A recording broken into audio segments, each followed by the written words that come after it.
সবসময় আমরা বেশিরভাগই তাল দিয়ে তালের ফুরুলি খেয়ে থাকি। আজকে আমি সঠিক টিপস সহ অমৃত স্বাদের তালের ক্ষীরের বা মহাপ্রসাদ এর রেসিপি শেয়ার করব সঠিকভাবে আপনাদের সঙ্গে, যেটা কিনা শ্রীকৃষ্ণের অতি প্রিয় খাবার। অমৃত স্বাদের এই তালের ক্ষীরের রেসিপিটি বাড়ির সকল সদস্যদেরই পছন্দ হবে আশা করি, কারণ তালের ক্ষীর রেসিপিটি খেতে অমৃত স্বাদেরই হয়ে থাকে।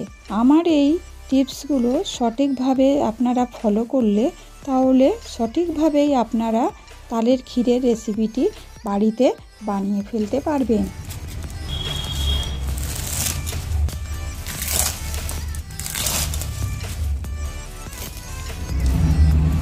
পাকা তালের এই কালো অংশটা ফেলে দিতে হয়, না তো তাল তিতো হয়। এই তালটা আমার ছাড়ানো হয়ে গেছে পরিষ্কার করে। মাঝখানে এরকম টানলেই এই অংশটা বেরিয়ে যাবে। আঙুল দিয়ে দেখুন 3টে অংশ বেরিয়ে এলো। এই মাঝখানেও রয়েছে, এটাও ফেলে দিতে হবে কালো অংশটা। আগে আমি তালগুলোরে একটু চটকে নেব, তাহলে তাড়াতাড়ি বেরিয়ে আসবে। এবার আমি তাড়াতাড়ি এইটা দিয়ে বার হয়ে যাচ্ছে। এইভাবে আমি তালের পাল্পটা বার করে নেব।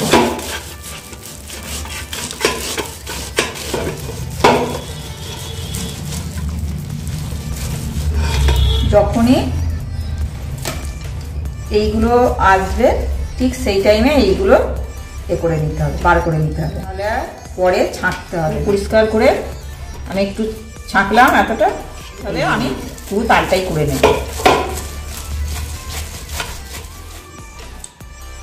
এক বাটি তালের পাল্প আর এক বাটি দিয়ে দিলাম, মোট 2 বাটি তালের পাল্পটা গরম করে নিয়ে আমি 2 বাটি তালের পাল্প দিয়েছি।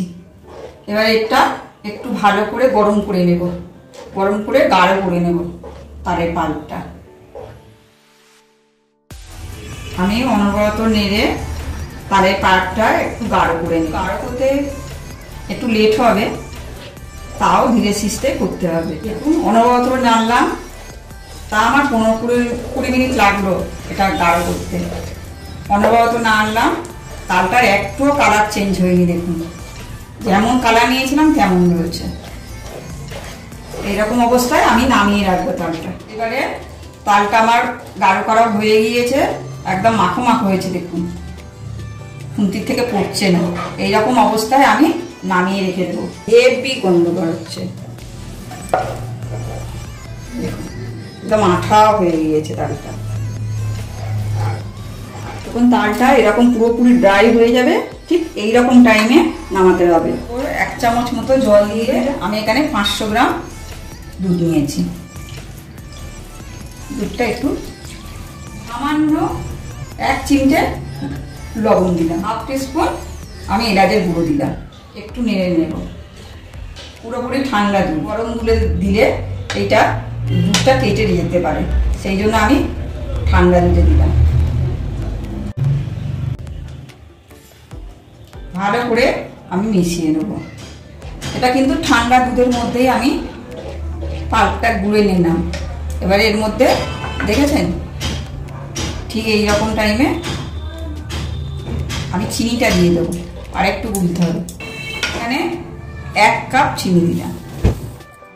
এই চিনি সমেত আমি ভালো করে দুধ পাল্প ও চিনিটা গুলে নিলাম। কিন্তু ফুটন্ত অবস্থায় বা গরম অবস্থায় করবেন না, দুধটা কেটে ছানা হয়ে যেতে পারে, তাই ঠান্ডা দুধের মধ্যেই করবেন। একেবারে পুরোপুরি ঠান্ডা নাও হলে জাল দিয়ে নেবেন, জাল দিয়েও দুধটা ঠান্ডা করে নিতে হবে, আবার কাঁচা দুধেও করতে পারেন। হয়ে গিয়েছে ঠিক এই দেখুন এরকম অবস্থায় আমি এবারে গ্যাস অন করবো। তো আস্তে আস্তে নাড়তে হবে, তা নয়তো নিচে লেগে যেতে পারে। কারণ এটা দেখেছেন এখন গাঢ় হয়ে গিয়েছে। তালের ক্ষীর গোপালের খুব প্রিয় খাবার।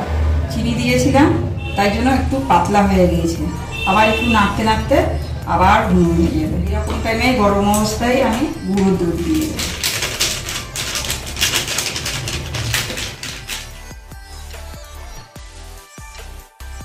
আপনারা অল্প দুধ গরম করে নিয়ে গুলে দিতে পারেন।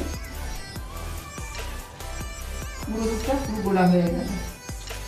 দেখুন তালের ক্ষীর ভালোভাবে হয়ে গেছে, খুব সুন্দর গন্ধ বেরোচ্ছে। রেসিপিটি কমপ্লিট হয়ে গেল।